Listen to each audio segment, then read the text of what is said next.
So, good afternoon, break time. So, 2 months ago,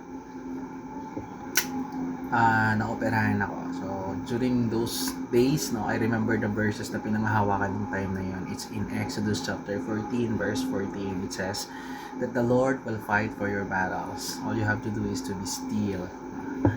And yes, pinanghahawakan ko yung verse na yun bago ako makatulog, no.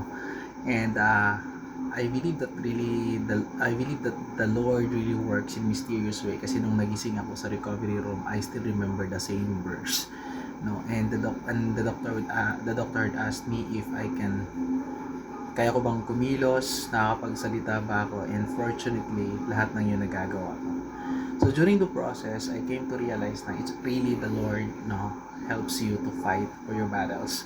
So kailangan lang natin gawin, i-surrender lang lahat sa Kanya. Kasi may pangako siya sa atin. At ano man yung mga pinagdadaanan natin sa Kanya, o ano man yung pinagdadaanan natin ngayon, we just have to surrender it to the Lord, kasi the battles belongs to God. No? So hindi natin yun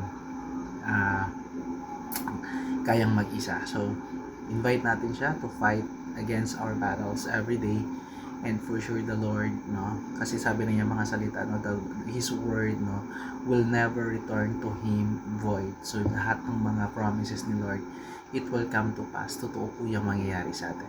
Yan lang.